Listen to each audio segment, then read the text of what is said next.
What up, y'all? CHGO Bulls about to be in your face and in your ears and on your airwaves. Coming up, Nikola Vucevic gives an interview with Basketball News talking about AK and the future of the team. We'll definitely get into that. And ESPN has the Bulls not making the play-in tournament. We're going to break that down. And we got our guy, the one and only, Marc Stein, will be on the show with us. You see the thumb. It's time to go. Slap him, Sarah.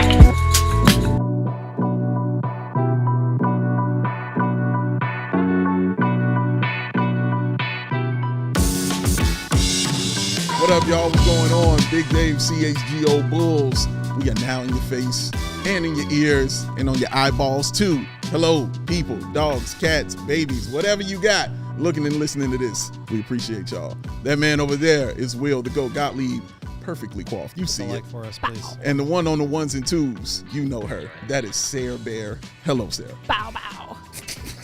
What, can I get 3 of them? Bow, bow, bow. There it is. Okay, man. Shout out to y'all for hanging out with us, man. Make sure you're dropping your comments in the chat. Thank y'all for being here. Strick, what's going on with you, bro? Wanted to let y'all know about the promo that's going on, though, before we get into things. That CHGO Die Hard Tailgate tier promo. There are 2 of them. There's the base tier for sure that you can get, but that tailgate tier is the one. You get 2 free Bears tailgate tickets every single year, a free CHGO shirt, full diehard access, and much, much more. And you don't have to be a brand new member to get it.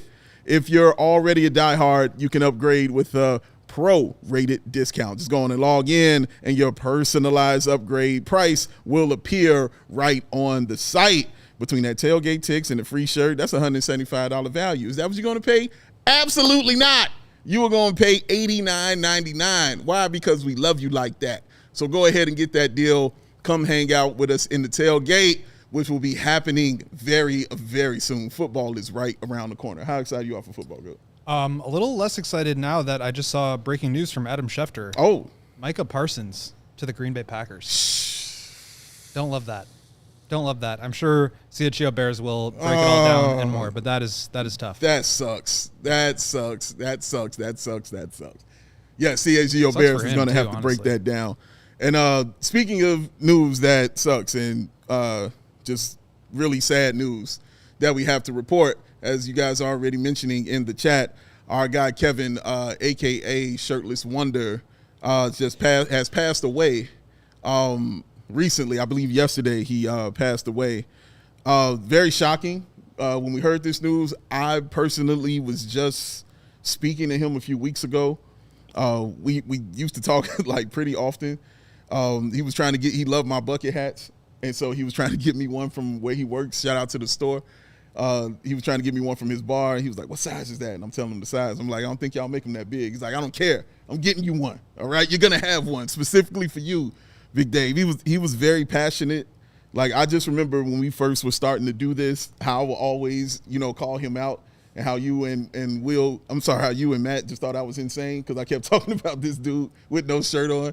And then I started calling him Shirtless Wonder. He had no idea we were talking about him for months. And then once he found out, though, he was fully in, man. And he was just all about CHGO. He would tell me all the time how much he loved CHGO, became a diehard member of CHGO. I found out he sponsored, softball teams here for CHGO. Yeah. He did a lot of wonderful stuff, man, behind the scenes. He was just a real cool and just real passionate guy, man. And I'm definitely going to miss. Yeah, really just sad and shocking news. Yeah. I literally look over there every single show, multiple times. And it's just man.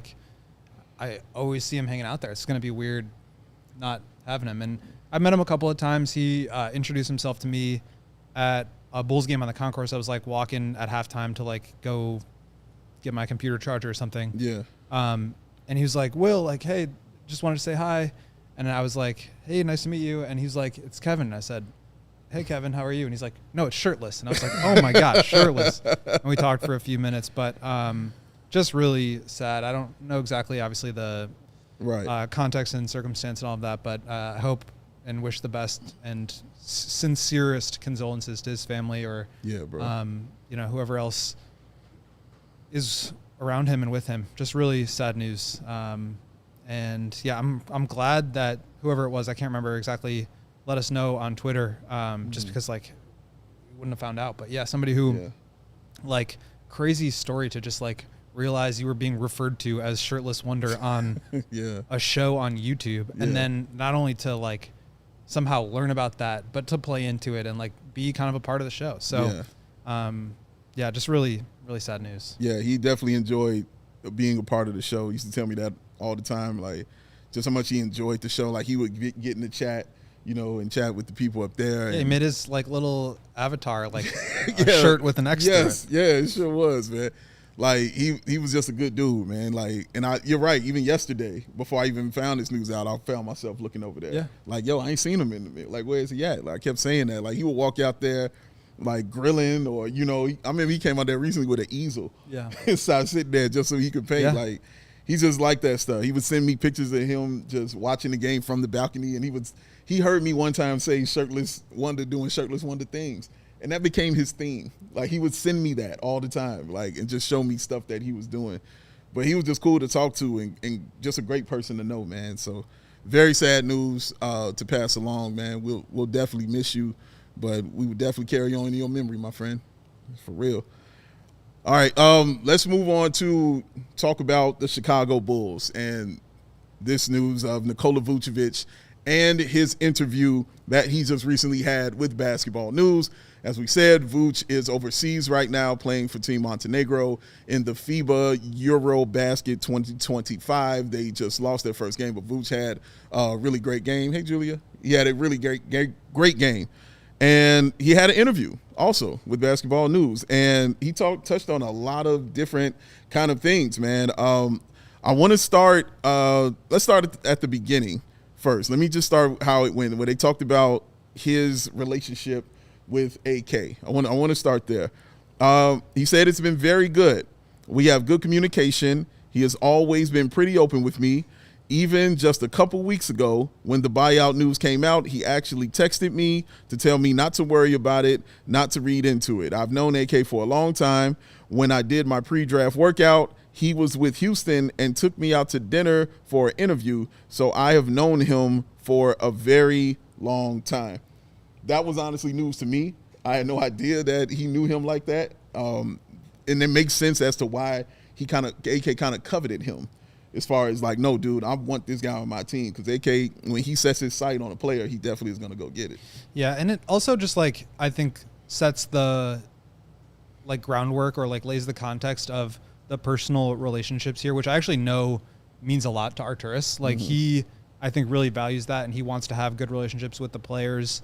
And I think he wants to make, like, I guess a big thing when he started to remake the Bulls roster the first time when he took over was like making the Bulls a trusted destination for players and agents again. And so I think, putting aside all of the like basketball stuff and the contracts and the salary cap and the extensions and the draft picks, like there is a human element to this that like these guys are employees of an organization. And as part of that, you could be like, sent to move to another city at a moment's notice. And so I think that there's a level of like having to lead with communication and connect with these people, but you can't be too close to them because you might have to send them away, or you might have to like, negotiate hard against them because of a limitation in their game. And so just seeing that part and laying the groundwork, I thought was good context for the human element of the game and how sometimes it's easy, especially for us being on the outside looking in, it's easy to forget some of that. Yeah, and I think that's also key. Both guys who are familiar with Euro-style basketball, I'm sure that comes into play. It's a very small network, and then the NBA is, and then the European players within that is an even smaller network. And you see, like, Vuce always hanging out with, like, the other Euro bigs, like whether it's Zubac or Jokic or Nurkic, like those guys are all really tight. And, like, that's a, Eastern European basketball brotherhood thing. Yeah, it's true. Arturas is part of that. And he is. And according to, as we spoke to my guy, Mr. Leroy, Like, he's a legend over there, AK is. So, yeah, why wouldn't you want to be cool with that? Also in that interview, he answered something on AK saying fans wanting to stay patient. He wants them to stay patient, and Vooch had some thoughts on there. I'm going to put that quote up for you. When he first got there, I thought he made some very good moves, signing Lonzo, Caruso, Vucevic, DeMar. I like how he shouts out himself in that. I thought it was a very good team. It just did not work out. After that, sometimes it is hard to figure out what to do next. We had a lot of injuries and other challenges, but overall, I think he has done a good job. Now they have decided to go with slightly younger players, and they did a good job in that draft as well. I think it is understandable that fans want results right away, but sometimes you need to be patient. Overall, I think he has done some pretty good things. Goat, your thoughts on these statements here by Mr. Nikola Vucevic? Yeah, I mean, it's a little bit jarring at first, and especially when you see the just a single quote of it, you're like, whoa. Yeah. But then you kind of like read the context. I'm glad we have the full quote in here to just really break that whole thing down, because I do think that there is some truth to it. Like, we have spent a lot of time on this show since it was, born in 2022. Yes. Talking about like ways that the roster could be improved, times when the roster could have been broken down, and ways that it should have been, different avenues that they could have taken to rebuild this thing, and the time that it took them to come to that decision. We were not around. CHGO was not around in 2021 when that roster was constructed. And I think we would have been singing Arturas's praises about the roster that he put together that made sense, that had athleticism and defense, but also had really good half-court scoring, that had the ability to play fast and get up the floor with Lonzo and Zach, and be like frenetic defensively with Caruso and Lonzo, but also had the ability to slow it down and score in the half-court with Vooch and with DeMar. Had the ability to go lean on your veterans with DeMar, and also have some young players that you could hopefully build for the future with Coby and Patrick at that time, in his second year. And so, like I've always said, I thought that roster was like a good one to put together. I think it was like a little costly for me, but like all things considered, I didn't have a problem with the core that they built.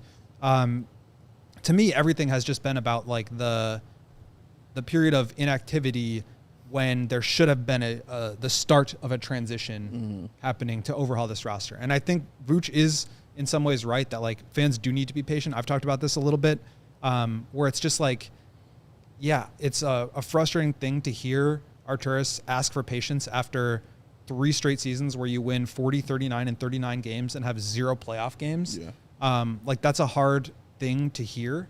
But at the end of the day, like the way that the roster was constructed, he made moves to open up flexibility on the cap sheet for next year. And it's not going to happen this year.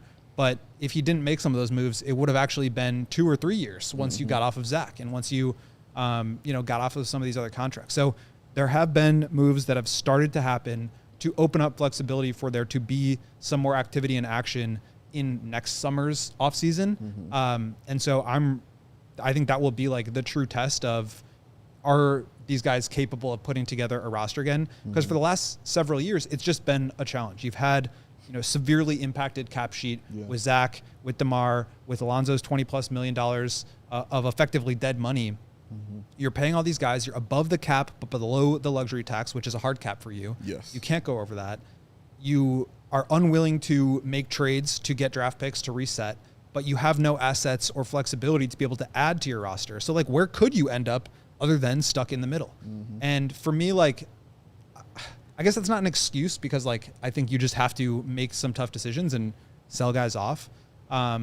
And so the fact that they weren't able to do that or weren't willing to do that, I do think is a problem that like, I don't think is really like forgivable. But at the same point, like there was just a very limited flexibility with what they could have done the last couple of years, given those constraints. Yeah. You can argue about why those constraints exist, or who's imposing them and should they exist.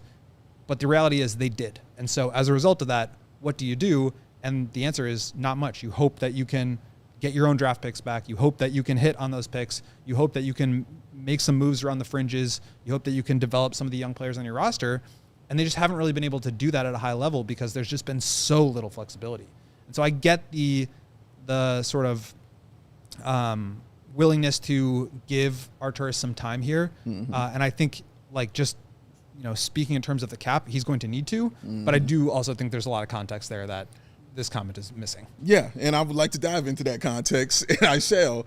After we take this break and come on back, we got more to get into here on CHGO Bulls. Hit the like button. Do it for the bear. No go. Let's be real for a second. Let's be real. The world's gone soft. It's soft. SOF capital T, soft. That's what the world's gone. Participation trophies, bubble wrap, all this stuff. Everybody ghosting each other because they scared to tell them they don't want to talk to them no more because they don't like the way they eye look. Just be real with people. Be as real as RC Cola is, y'all. The original cola that does not fold under pressure. RC is the OG cola in a world of spineless soft drinks. No trends, no gimmicks, no glow-ups, just goodness. RC hasn't changed this stripe since 1905. Why they do that? Because they don't need to. They're awesome just the way they are. Just like yourself. Do yourself a favor and grab some RC at a local store. Stock up for all your end-of-the-year summer parties, back-to-school celebrations, or just to watch the game. RC is the move for whatever you're doing. RC Cola, don't be soft.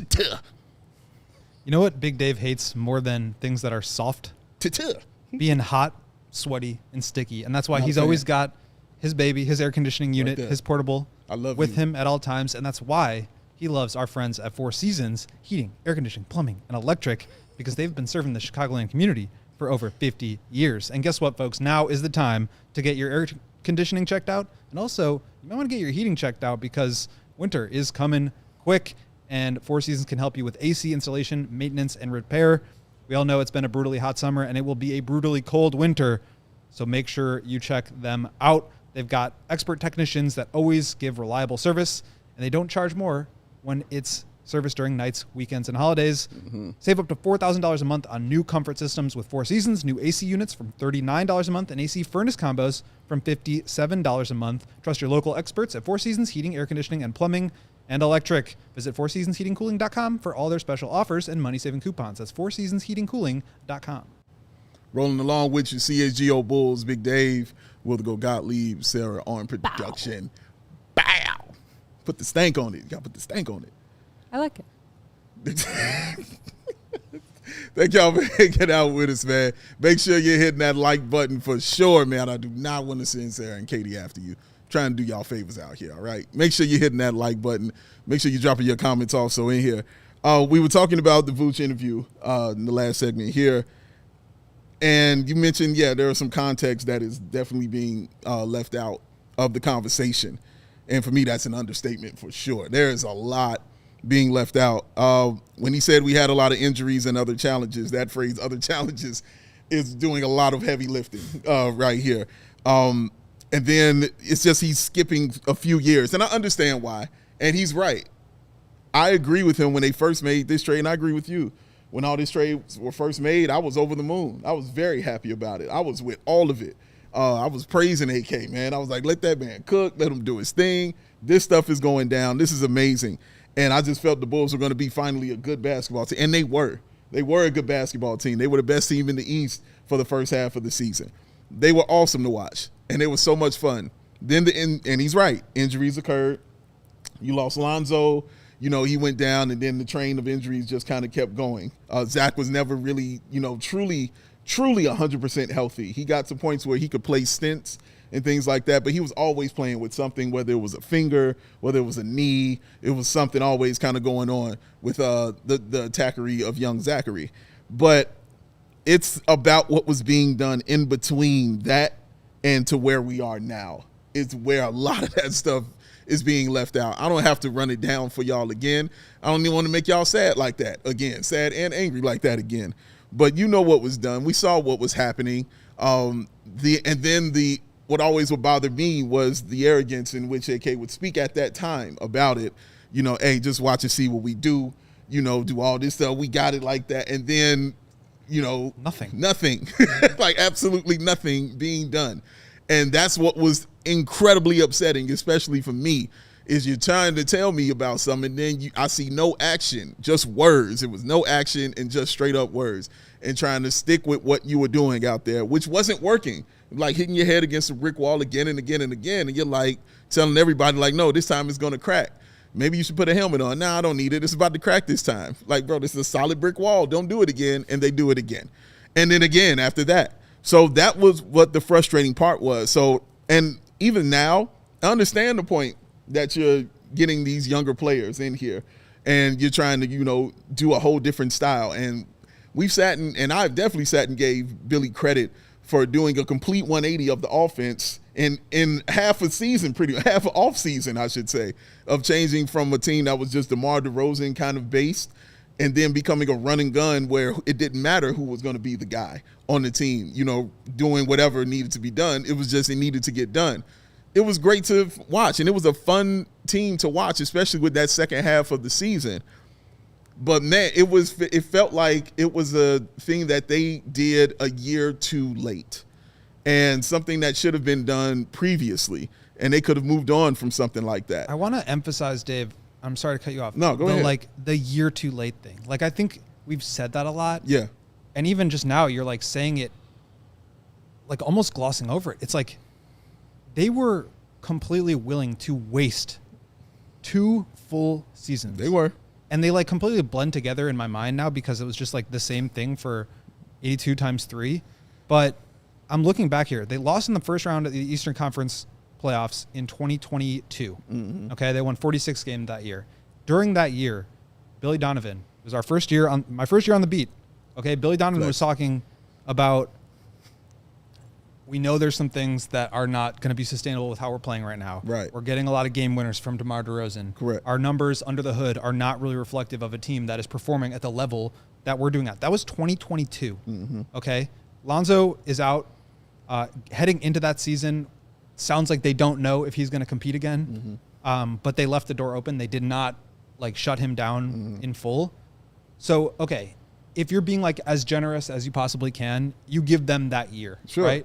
You say, all right, maybe Lonzo can come back. You've got Caruso still playing at a high level. Zach was so crazy. Zach was coming off of an injury, and he's coming back. DeMar was off of an All-NBA season.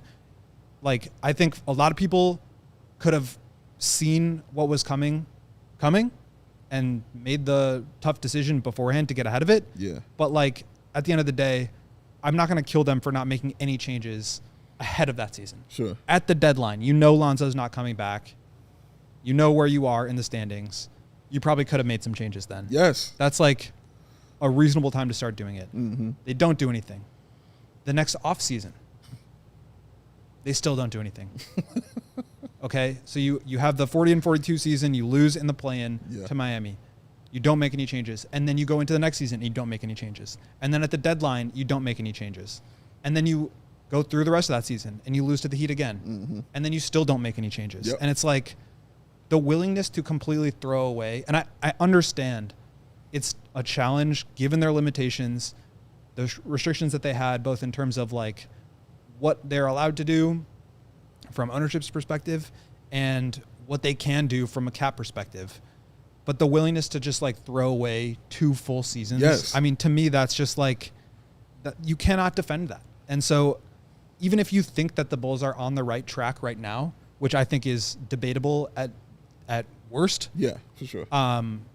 You can't just disregard completely wasted seasons. I mean, these you have nothing to show for that. You didn't have any player development in those 2 years. Yes. And you can argue Coby, and I think, that's justifiable.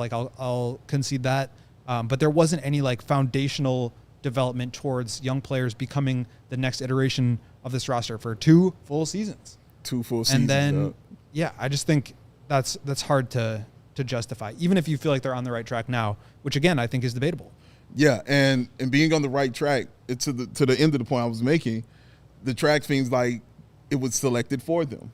It didn't feel like one that they were okay, we're going to do it this way. It feels like one that was just selected for you because you had no other choice and no other option in it because you couldn't run back the same thing you were doing because money wasn't going to allow you, time wasn't going to allow you, and you just knew, these guys, you weren't going to be able to pay guys like DeMar DeRozan what he wanted, and, Alex Caruso, come on, you were going to have to get something for him. He was your biggest asset and things like that. So it was kind of, chosen for you, exactly the road you needed to go down. It should have been a road chosen, as we said, previously, and it would have, probably quelled a lot of stuff. But alas, here we are for this. I think Nick's kind of makes the point that I was kind of talking around and trying to make, which is that what I was trying to say is why AK is asking for patience is so tone deaf. He's gotten all this runway already with zero success and several epic blunders. And rewarded for it. And I do think that there is some, not justification, but just some level of understanding that it's hard when those restrictions are in place to do an overhaul, especially if you're just not willing to be a losing team, which again, I disagree with, but I can at least understand where you're coming from. And so, but I do think from where they are right now, they need another year. They don't know if Giddey's the guy. They don't know if Coby's the guy. They don't know if Io's going to be a long-term player here. Obviously they would love for all that stuff to be true, but they just don't know yet.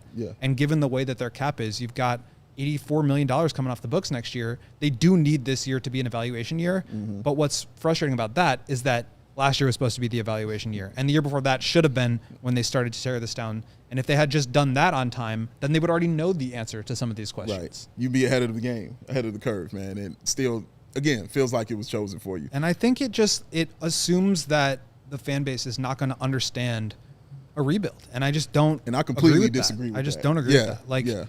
At the end of the day, fans are smart, if man. they came out and said, we are on a track where we're not going to actually be competing at the level we want to compete at, we have to take a step back in order to eventually put a core together that we can compete with. And that's going to take some time. So you guys have to stick with us. I know the Bulls just went through that from 2017 to 2019, and it didn't really bear fruit the way they wanted. But guess what? They were able to turn a lot of the assets that they accumulated over that time into the players that they are now talking about being a really good core. So that does count for something. Even if it's not the guys that you build with forever, they're assets. That's the currency that teams build with. And so I think people would understand it.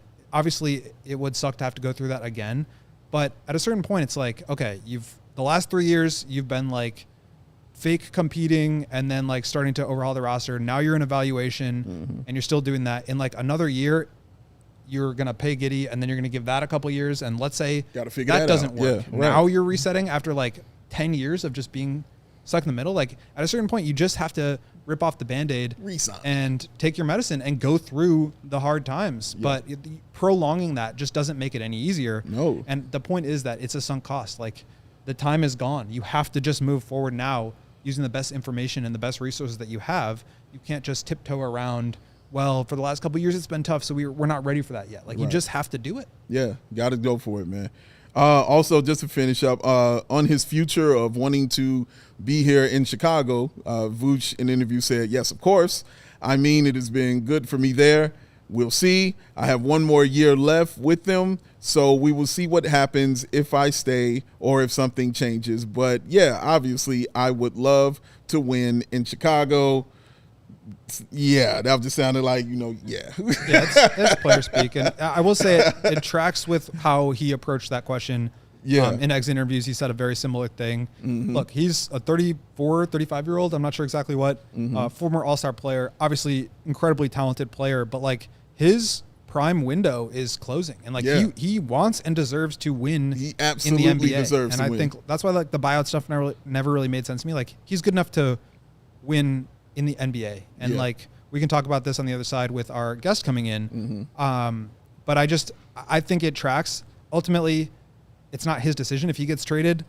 He is going to be an expiring contract, and so that will factor into things. But I think he's said all the right things and handled it as well as he can, all things considered. Absolutely true. We're going to take another break right here. When we come back, we got our guy who absolutely wants to be on this show right here. Our guy, Marc Stein, is going to join us, man, from the DLLS and from the Stein line, of course. Hit the like button. Here goes some ads for you.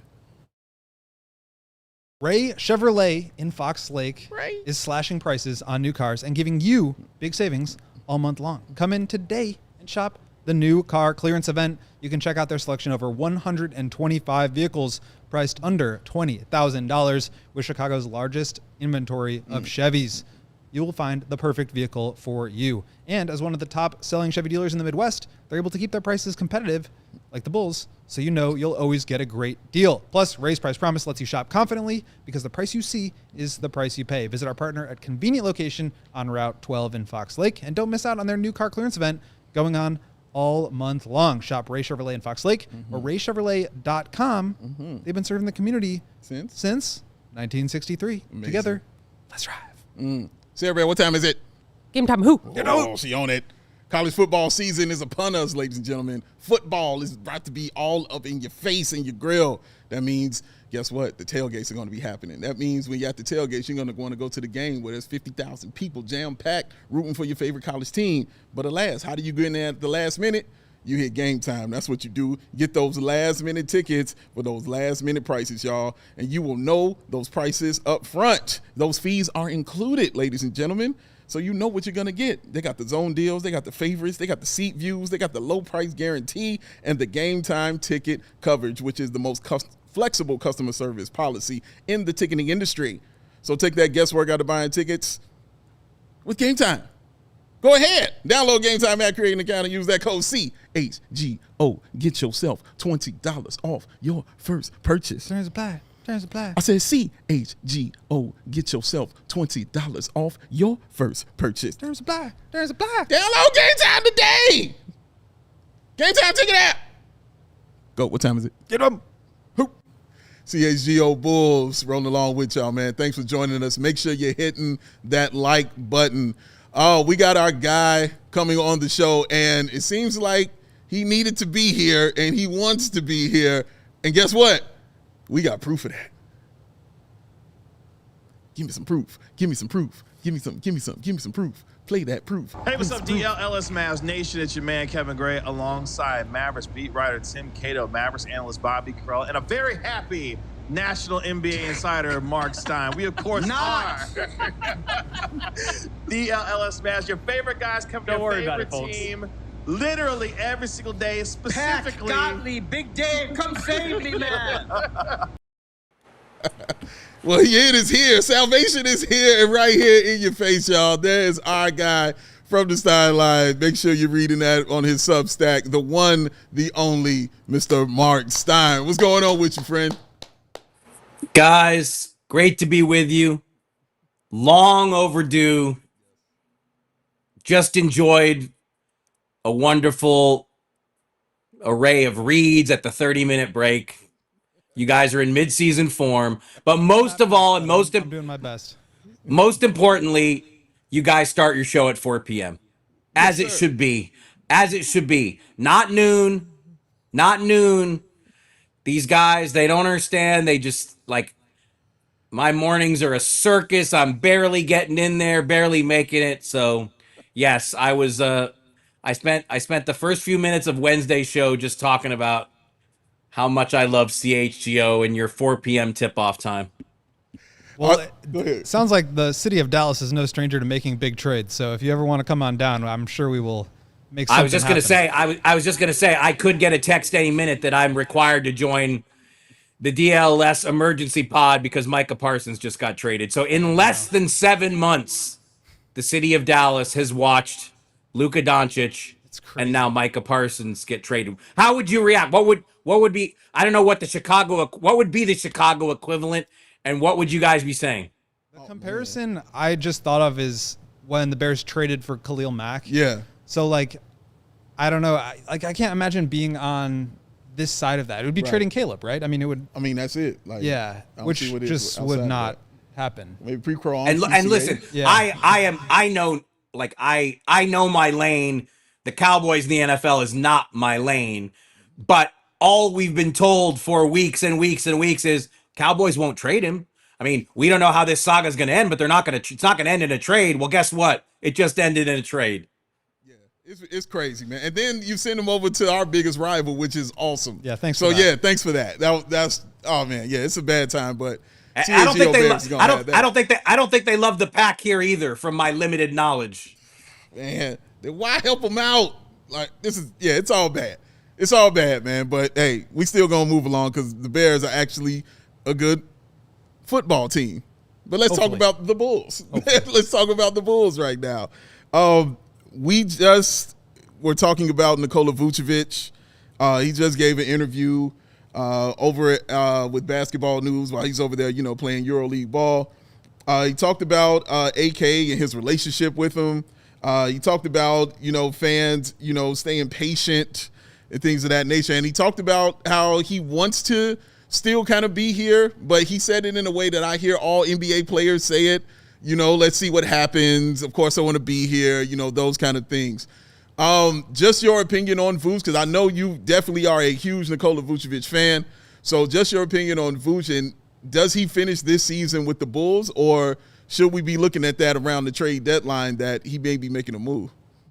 Well, my first reaction was, and I think Goat will understand this, like Vuce, when he goes to Eurobasket, he always gives these great voluminous interviews. And I love going to Eurobasket. I couldn't make it work this year. So my first reaction was I should have been there, because then I could have gotten that interview with him.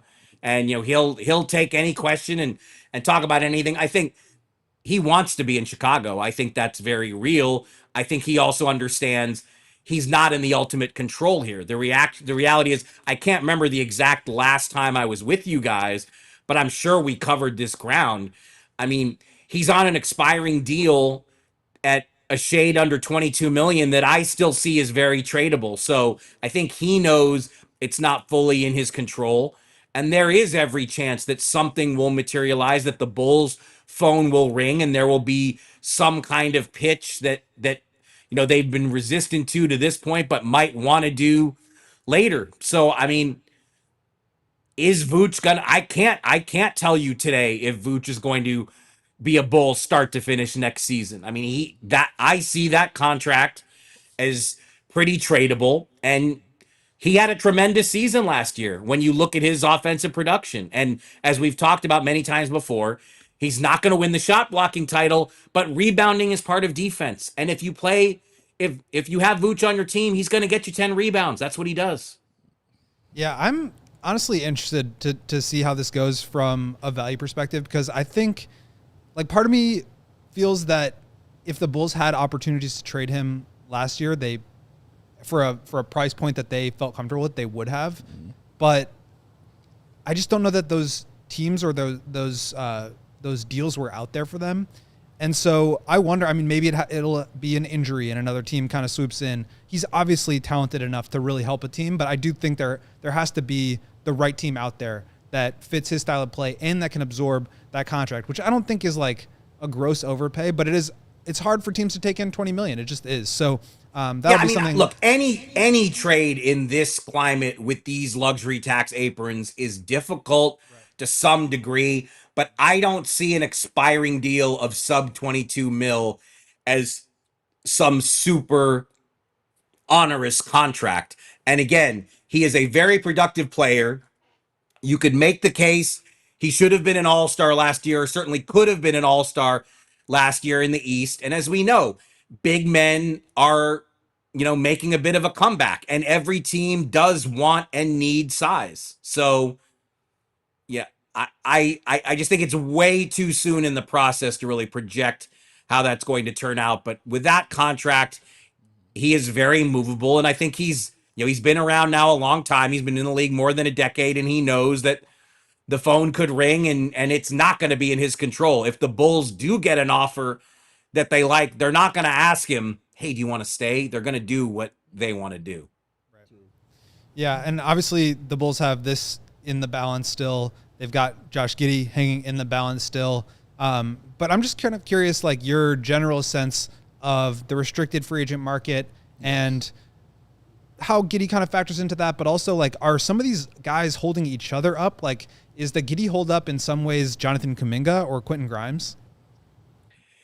Restricted free agency is never good, but in this climate, it's terrible. I mean, and that's why, like, again, as a spectator from the outside, I would love to see some of these guys take the qualifying offer, bet on themselves, and then a year from now, they have control. But again, that's easier said than done. Jake Fisher reported this on my Substack earlier this month that early in free agency, the Bulls came to Giddey with a 4-year offer, $20 million-ish a year, very early in free agency. Based on everything we've both heard, they haven't moved north of that. And so that's seemingly as far as they're willing to go at this point. We know Giddey wants $30 million a year. And so what can make this thing move? The only thing that can really make it move at this point is media day is September 29th. Qualifying offers expire October 1st. So we are inside a month away from a pressure point now. We're finally going to get, 3+ weeks away. Well, there is a pressure point.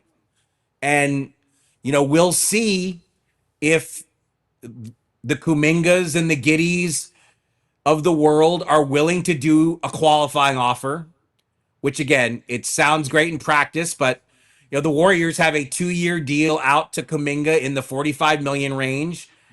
Does Kuminga really want to play this season on an $8 million qualifier? I mean, he doesn't like the Warriors offer because the Warriors are insisting on a team option in year 2.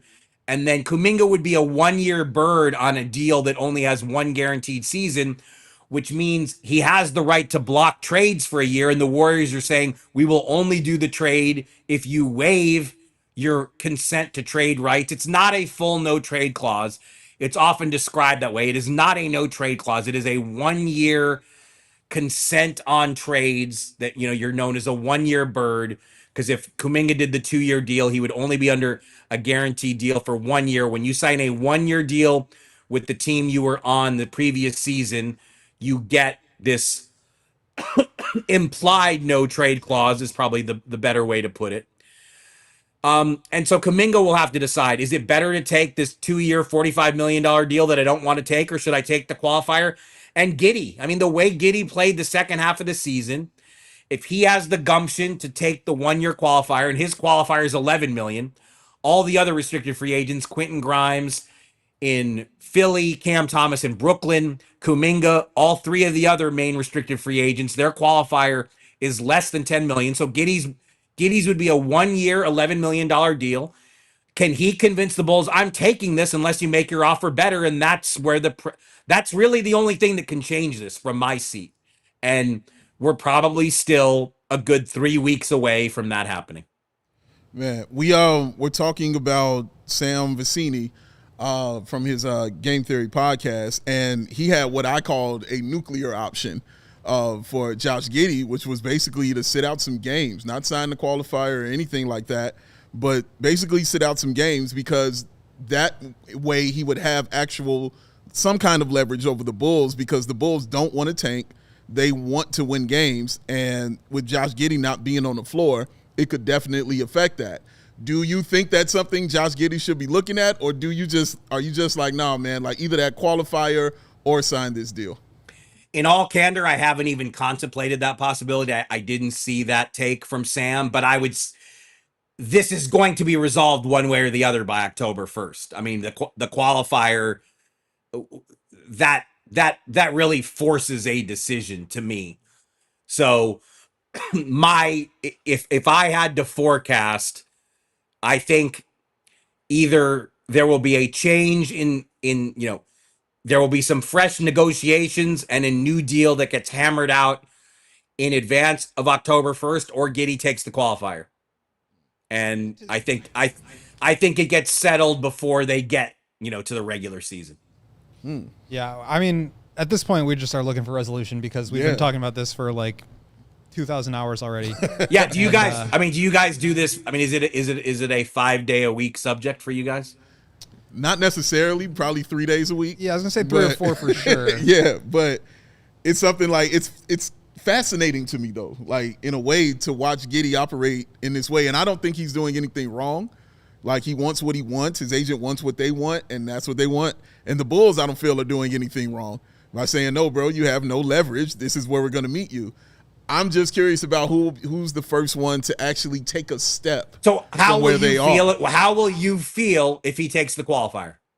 Oh, what? Listen, Dave Marc Stein. I said it before the Dave season was the ended. first person to bring up the qualifying offer as an option. And not only would you feel fine with that? I would love it. But the people in our comments, our dear, beloved viewers of the show, just went in on him for it. Oh, they're going to have a day if he signs that qualifying offer, Marc Stein. And, we were talking about it yesterday. I do think there is some value from the Bulls' perspective if he takes the qualifying offer because, and correct me if I'm wrong, it doesn't seem like there's a ton of very interested suitors next year in terms of teams that have a lot of cap space. There is going to be some cap space next summer. Like this summer, nobody had cap space except Brooklyn. And it was evident before we even got to July 30th that Brooklyn was not going to be making a play for any of their own restricted free agent doesn't have a deal. Cam Thomas, like the Nets were the only team that could have really done something in this marketplace. And again, we knew before June 30th that they wouldn't. Next summer, there are some teams with cap space. What if Giddey has a knockout season? I mean, he had a strong finish to last season. What if he plays this whole season at his February, March, April level? I would think the Bulls would then be pretty nervous because we also know Coby White's up for a deal then, and I don't see Coby White asking for less than $30 million a year either. So I think the thing, if it did come to that, you would at least know, the Bulls would at least know Giddey is this caliber of player, and they'd be more comfortable paying him what he's looking for, which is $30 million. Like, I think the part of it that's a challenge right now is that people can argue and make their best case and say, well, look how good he looked here. And the detractors can say, well, look how bad he looked there. There isn't a real concrete answer on how good this guy is because he had such an up and down year. And so if he has a great season, amazing. The Bulls can offer him the biggest market of any of these teams. I mean, the Lakers certainly aren't going to be going after him. They've got Luka. They can offer him as much money or more than anybody else. And the opportunity, like nobody else is going to give him an opportunity to have the ball in his hands the way that the Bulls will. So at the very least, maybe they would feel more comfortable paying him the additional 10 or 40 million, whatever it is, over 4 years, of course, when they know this is the caliber of player that he is. And so I think the Coby piece that you bring up is confusing and conflicting, but they're going to have cap space. They're going to be able to retain their guys if they want. I think the big question is, like, can they do anything else with it? Can they go out and add anybody from the outside? Because at the end of the day, no matter what level of Josh Giddey that we saw last year he turns out to actually be, they do still need more talent, right? Yeah. And so I think that's going to be the challenge. I think also what we don't know is, like, if Giddey takes the qualifier, and again, it's easy for me to sit here in my little dungeon and say, take the qualifier, bet on yourself. But it's harder to do that when, the Bulls do have 80 million on the table. It's not as much as you wanted, but my math ain't superb, but 80 million is more than 11 million. So, but if he takes the qualifier, how will he react? How will he play without uncertainty? How will he handle knowing that, yes, I'm going to be an unrestricted free agent, but I better have a really good season here to maximize my value? Like, we don't exactly know how that would turn out either. So look, at this point in the summer, everyone I talk to around the league, they have the same question. The restricted free agents are really the standout remaining headline topic. So yeah, there's a lot of curiosity and I mean, a lot of surprise that we've basically made it to September and it feels like we have not gotten any progress on any of these fronts with 4 very good players. Yeah, absolutely. We're still staying right here. Marc, we're going to get you out of here, man. Thank you for joining us. I want to get you out on this question. What do you want in a trade for you to come here and be on CHGO Bulls? What would it take to get you here, sir? I will say you guys are at the top of my wish list. If I do not foresee, I talk to my agent, which is myself. So long talk with the voices in my head.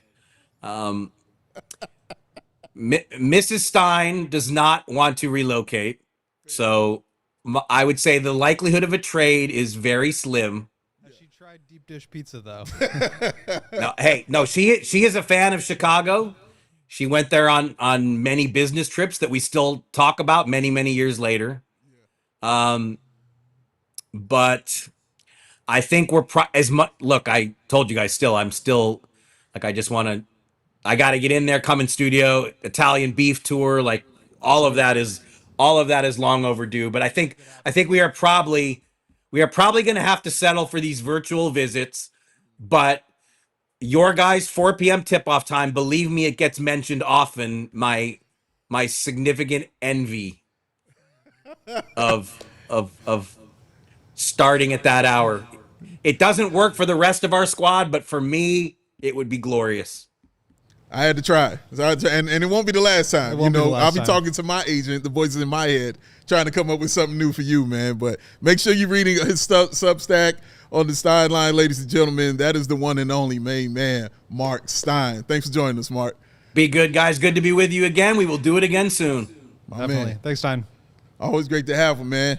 We got to get Rich Paul and like Mark Bartelstein involved in these negotiations. We do. And just get him over They're in here. my head. So, they're talking to me right now. Another thing talking to me right now is the Chicago Bulls ESPN standings. And we're going to take the temp on it, ladies and gentlemen. It's time to take the temp. 4 seasons, heating, air conditioning, plumbing, and electric. Make sure you call them up and get your AC right, because for all the right reasons, call 866-4-SEASONS and 4 Seasons Heating. Cooling.com. ESPN, man, had their standings predictions for every team in the NBA, and they broke it down into 3 tiers. They broke it down into contenders, the play-in group, and the bottom 5. Can you take a guess where the Bulls were ranked on here, Goat? Don't answer that. I got you, sir. The Bulls were in the bottom 5. Let's take a look at where ESPN has them right now. They have them finishing 11th with a record of 36-46. You see the Raptors there at 12, Charlotte at 13, Brooklyn and the Washington Wizards bringing up the rear. I must say, Goat, I was a little bit surprised when I saw this and when I read this, and it kind of shocked me a little, because the play-in is the jam, for the Chicago Bulls. We're going for 4 years in a row, and it feels like this team is a kind of a play-in team. If I had to look at any team that the Bulls have had, I'm like, this right here, young team still figuring it out, you know what I mean? Just got guys like Coby White. You've still got guys that can, do some things, but nothing that can really, ascend you to a top 6 or anything like that. So I was a little surprised to see that they didn't have them finishing in that play-in. How about you? Big Dave, the Bulls and the play-in go together like peanut butter and jelly, okay? They are made for one another. Yeah. They love it together. Yeah. And I'm not going to say they go great together, but they do happen to coexist peacefully. They do. They do. Yeah, I think we don't have a ton of time here, and I feel like I have a lot of thoughts on this as it relates to the bigger picture of the Eastern Conference. Mm-hmm. But I just think you have the contenders, which in my mind is the Cavs in a league of their own. Sure. And then you have the Knicks, who I think we can take a look at that while you speak that up. Yeah, so. You can throw up the contenders list. Mm-hmm. For the Eastern Conference, yes. For the Eastern Conference. You have the Cavs. I would put them in their own tier. I'd probably put the Knicks in their own tier at number 2, but I could be convinced to throw those next 3 teams that we see on our screen here, Orlando, Atlanta, Detroit, in with that second group. Mm-hmm. But to me, that's the top 5. I think it's obviously possible that some other teams jump up. Okay. But looking at the next, I would say 6, which is the play-in Milwaukee, group. Which is the playing group. Mm-hmm. Thank you for keeping me on track here. I got you. You've got Milwaukee, Boston, Philadelphia, Miami, Indiana. And then you've got in the play-in group, as the bottom 5, the Bulls and the Raptors. Mm-hmm. So I think those 7 teams are really going to be in contention for those 5 spots, right? 7 through 10, 6 through 10. And I just feel like the Bucks could be a disaster. They could be really solid. Yeah. They could win 46 games. I feel like that might be their ceiling. Yeah. If Giannis misses any time, they're going to struggle. They don't have any other. Cole Anthony and Ryan Rollins are their starting backcourt. They don't have a playoff caliber team. Right. You do have to factor in probably some missed time. And Miles Turner is a very good addition. I like that addition. Mm-hmm. I don't think he's going to help elevate them in terms of regular season wins that much. He's not he's a double-double, but he's not worth 10 or 15 wins on his own. Fair. And so I think it's just going to be really hard for Giannis to carry them. Could he do it? Absolutely. He is that good. But if he misses 15, 20 games, I think it's going to be tough for them. The Celtics we've talked about. You obviously are without Drew Holiday. You're without Jason Tatum. You're without Kristaps Porzingis. And you're without Al Horford going into next year. That's 4 of your top 6 guys. Jaylen Brown is coming off a meniscus. Derek White's still there. I think they're a deep team. They're a talented team. They've got Peyton Pritchard ready to step up. Sam Hauser. They've got like a weird compilation of big men, Chris Boucher, Xavier Tillman, Neemias Queta. They've got guys that can step up. I don't think that they are going to be a top 6 team. And I think, if anything, they might realize, as we've seen, that they actually kind of need to go the other way and sell it off for parts, get under the luxury tax, and get some picks so they can build back up on the other side of Jason Tatum's Achilles injury. You got the 76ers, who are just like a complete wild card without Embiid. Paul George had a miserable season. Yes. I mean, they could win 55 games. They could win 25 games. And I honestly couldn't tell you which one of those is more likely. Miami, I think, will be solid as they always are. Norman Powell's a great addition. They went through a lull last year when Jimmy was like doing his thing. But after they traded him, they finished the season strong, obviously beat the Bulls in the play-in. The Pacers, no Halliburton, no Turner. I still think they have good depth. But and then the Raptors, who are kind of a funky team on paper, but they do have some talent. I think they will be trying to win. We have heard reporting that they're going to be trying to make trades. Yeah. So basically, you have to just bet on the fact that the Bulls will be worse than all those teams. In other words, that none of those teams will suffer injuries, that none of those teams will look themselves in the mirror and realize they need to pack it in and trade guys off for picks. So I just don't think that that's that likely. And so as a result of it, we know the Bulls aren't going to do that. We know the Bulls are not going to go towards the bottom. Can you bank on all of those teams staying healthy and keeping it together all year? I don't think you can. I think the odds are stacked against that. Yeah, nothing's going to be that so perfect. Even if it's 2 of those teams, then the Bulls are in the play-in. Yeah, nothing's going to be that perfect, bro. Like something's going to change. There's always a team that we think is going to be bottom that's going to be top. There's always going to be a team that we think is going to be at the top that's going to be near the bottom. Real quick, just wanted to read what Tim Bontemps said about having the Bulls at number 11.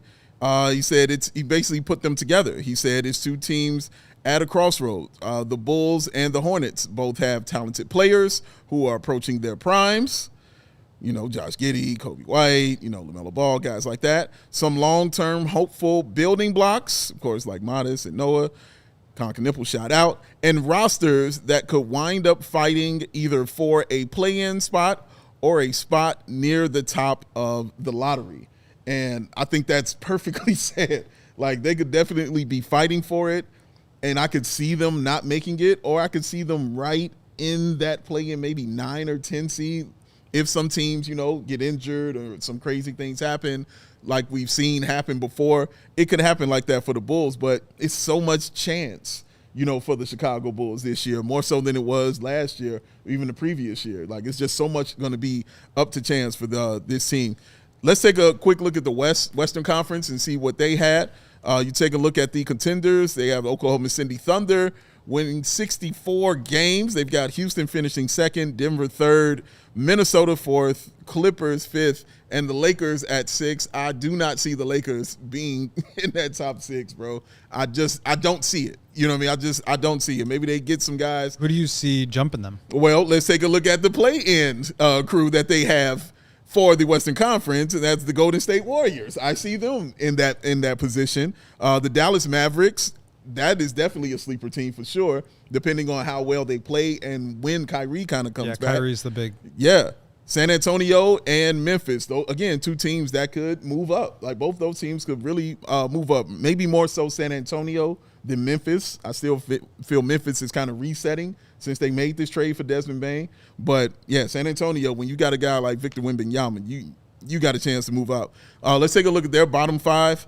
Portland, Sacramento, Phoenix, New Orleans, and the Utah Jazz. I was telling you, Gold, if New Orleans finishes with 26 wins or it's looking like that, I think Zion Williamson will be on the trading block because I don't think you keep him for that kind of thing. And if you're going to be that kind of team, you start over.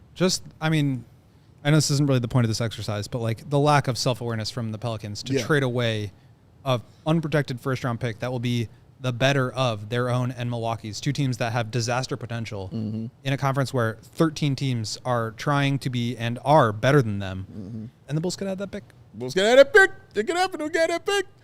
Thank y'all for joining us on this episode of CHGO Bulls. We'll be with you all tomorrow with another very special guest for you. Make sure you're hitting that like button on the way out of here. Shout out to Marc Stein for joining us, man. We really appreciate it. Shout out to Sarah Bear on the ones and twos. Bow. 2 times. Bow. Bam. Bow. The pause in there. This man right here, Will Gottlieb. Bow. You can find him Bow. on Twitter. Bow. Will_Gottlieb is where he's at. Read all his stuff he does for all CHGO. And again, our condolences and our love out to the family of our guy Kevin, a.k.a. Shirtless Wonder. You will absolutely be missed, my friend, for sure. I am Big Dave, CHGO Bulls, y'all. Peace. We all silly like the mayor.